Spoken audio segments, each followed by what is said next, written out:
Hey guys, happy Monday morning. I know I missed you. I have been super busy, but it's so good to be back. And today I wanted to talk to you about compliance policies because maybe this is the time of the year when everybody feels that, oh my God, I have like 20, 30 policies. We have to update them. We have to make changes. We have to make sure we have incorporated all the new things that happened. Like, so there is this frantic idea that maybe we have to be doing more with our policies, that maybe we should be better organized with our policies. So let's talk about that.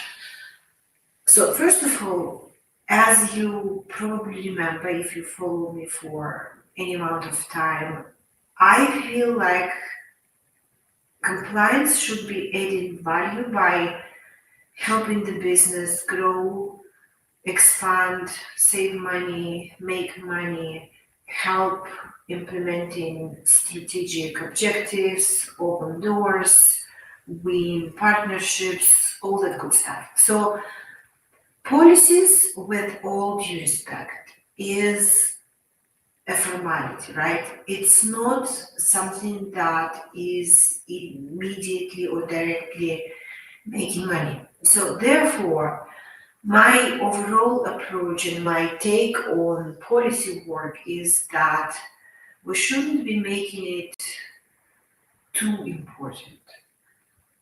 In this case, less is more, and we should be able to define when our policy work is, let's say, good enough. So, generally speaking, I do feel that we should be thinking how we should be more efficient, how we should have less policies, and how we should reuse what we have. So it's less is more, minimize, optimize. Don't try to make it bigger or longer than it needs to be.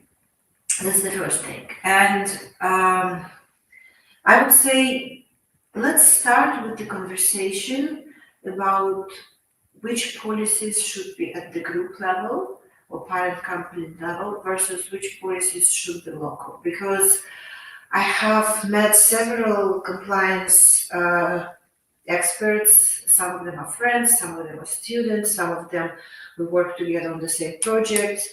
And it feels like this is like a never ending debate about is it better to have all policies at the group level and just small edits or appendices at the local level, or should all policies be local? Because there are both camps, right? So there are people who say we need to centralize everything at the group level because it is easier to control things.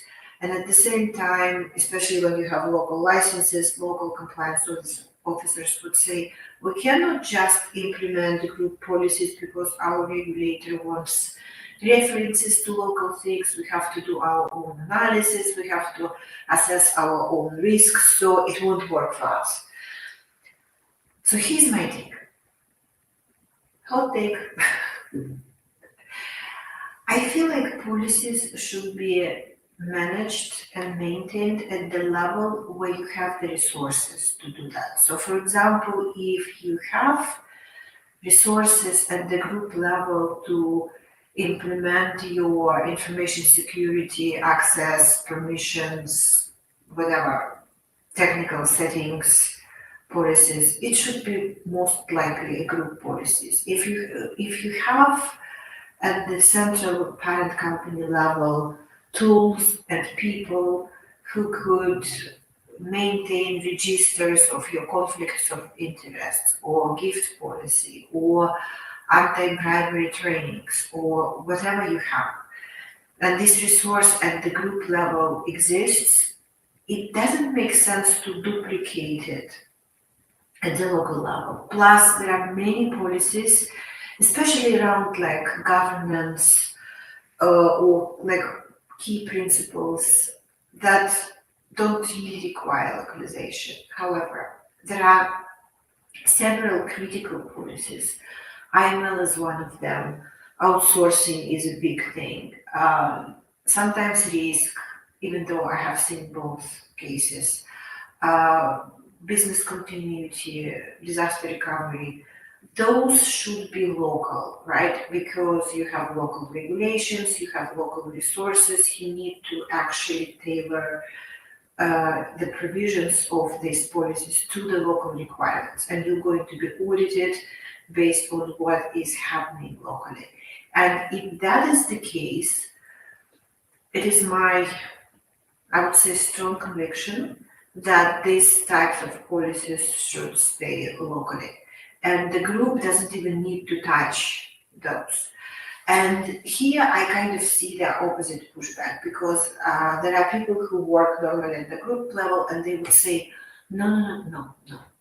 We cannot allow these local people to do what they want because otherwise they will make commitments on behalf of the entity and we would have to spend money and dedicate resources to things we don't even know if we need. And there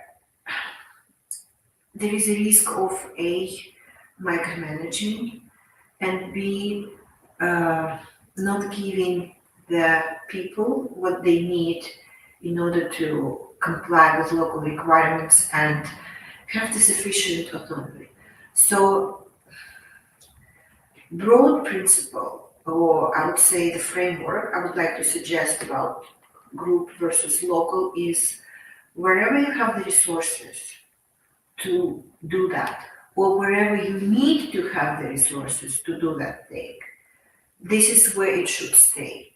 And once you've made this decision, I would recommend not to interfere too much into these levels. Of course, you could give feedback or have a conversation, but I do feel when the group policy says, okay, we're updating our gift procedure or we're updating our conflict of interest. Everybody, please give us feedback. And you have like multiple people contributing from various regions and they're talking about definitions. In this specific case, because the resources are at the group level, I mean, we're assuming, right?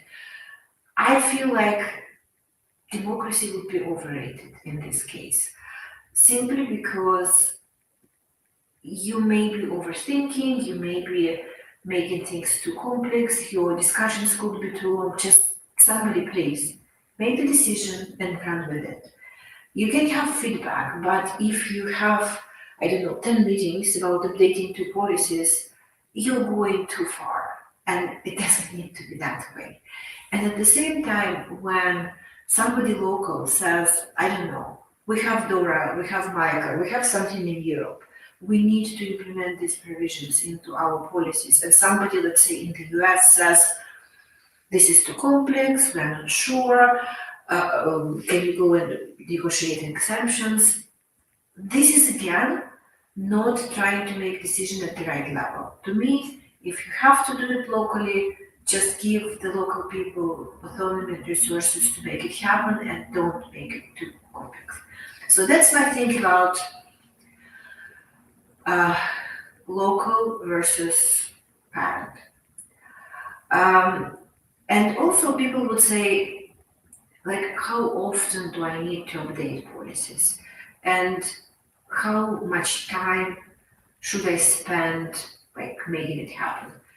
Like I said in the beginning, I feel like policy work is not something that, so unless something important happens, like you change your approach to risk, or you have a new vertical, or you have some new tools and you need to make changes, I do feel that updating your policies should be quick and like minimal effort exercise where you simply check what is the new thing that we have, do we have any new regulations, have we changed some operational workflows, make necessary changes, done, right?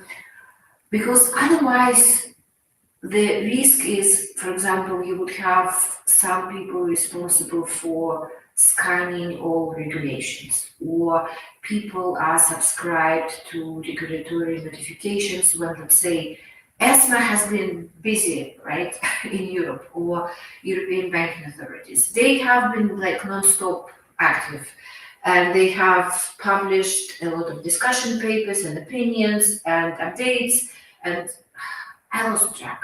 And people ask me, Yana, so like in the infinite wisdom, ESMA and EBA and like other European regulators, they have been publishing all these documents like very frequently, let's put it that way. Do I need to update my policies and incorporate everything that they said?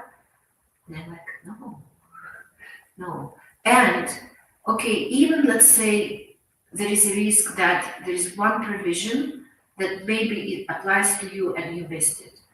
I have never seen anybody being like fined or penalized if they miss some little provision or disclosure or some reporting requirement.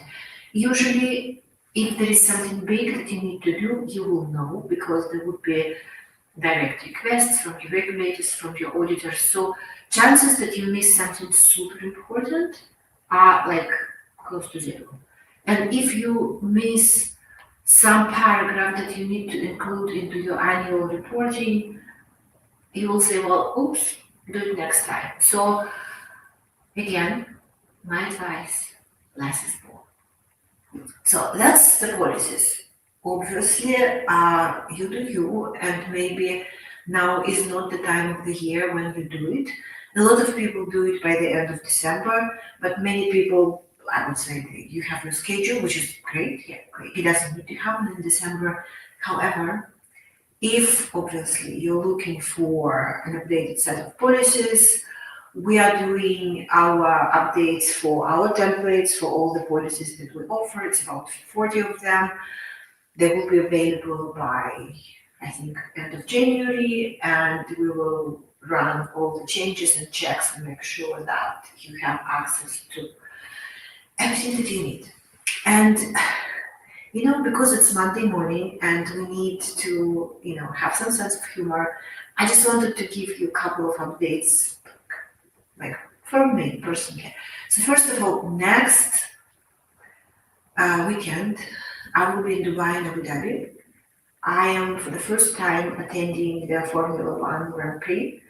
I have no idea what to expect, but once you have to try, something that you haven't thought you would ever try, for me that's like the thing. So if you are for some reason attending or around Dubai and Abu Dhabi, let me know, because I know the area, right? I know Dubai, I know Abu Dhabi, I have visited many times, but I have never attended the race. So if you are around and also doing this, let's connect because I'm really curious, like what I should be doing since I'm going. So just let me know, send me a DM. I would really appreciate like insider hints about what to do when somebody is attending the races. Yeah, and secondly, it was kind of funny, and I do feel it actually this conversation would deserve a separate broadcast. Um, Somebody asked me, like, Yana, how do we approach this question of corruption or insider trading if we see that there are some politicians, like I'm not going to name names, but we have seen pretty strong indications of, I would say, insider activities related to certain stable tokens, stable coins in the US linked to some government officials.